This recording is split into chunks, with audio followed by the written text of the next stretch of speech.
네, 최근 스코틀랜드 학생 수천 명이 유명 SNS 틱톡을 이용해 시험 부정 행위를 한 사실이 드러났습니다. 대입 자격 시험인 하이어 시험에서였는데요.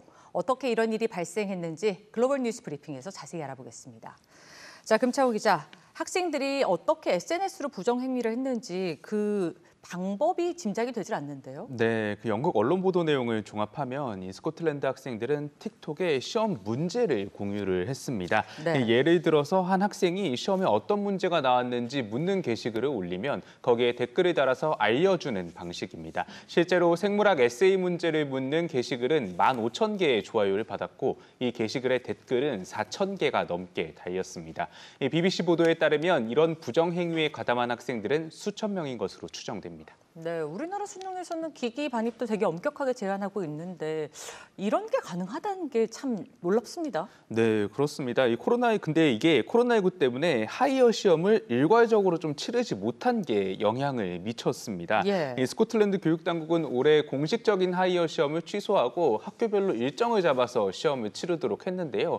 근데 일선 학교가 참고할 수 있는 시험지와 평가 자료를 교육당국에 제공했는데 시험을 먼저 본 학생들이 틱톡에 이 문제를 공유한 겁니다. 심지어 한 학교에서도 과목마다 학생들이 시험 보는 날짜가 달라서 부정행위가 발생했을 가능성이 있습니다.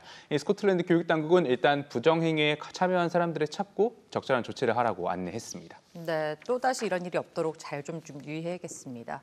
다음 소식 한번 살펴보죠. 미국 정부가 유학생들의 진입 장벽을 이제는 계속해서 낮추고 있다고요? 네, 그렇습니다. 전 정부와 달리 바이든 정부가 유학생의 진입 장벽을 낮추고 있습니다. 네.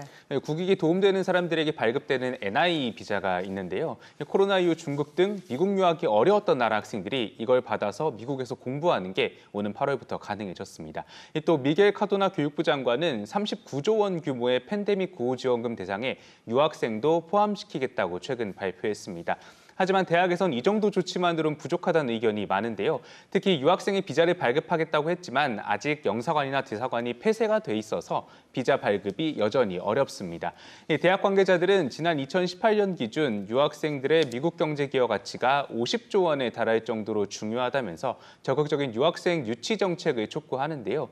미국 학령 인구가 오는 2025년과 비교해 2037년에는 11% 감소하는 상황도 이런 목소리에 힘을 실어주고 있습니다. 네, 정부에 따른 유학생들의 유치 정책 혼란이 좀 없어야겠습니다.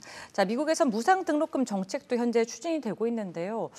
그런데 난관에 봉착했다고요. 네, 그렇습니다. 이번에는 타임스 하이어 에듀케이션의 보도입니다. 이 바이든 대통령이 추진하고 있는 2년제 커뮤니티 칼리지 무상 등록금 정책, 지금 미국 국민의 60%가 지지하고 있는데요.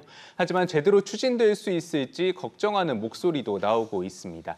예산을 집행하는 지방자치단체들이 지금처럼 경제 상황이 나쁠 땐 교육 분야에 제대로 돈을 쓰지 않는 경향이 있기 때문입니다. 실제로 지난 2007년 글로벌 금융 위기 때도 미국 주 정부들은 고등교육 관련 예산을 100억 달러 줄였습니다. 또 4년제 대학 학생들이 2년치 등록금을 무상으로 해달라는 요구가 계속 증가하는 것도 정책 추진의 부담으로 작용하고 있습니다. 이 요구를 들어줄 경우에 필요 예산이 수배 뛰기 때문입니다.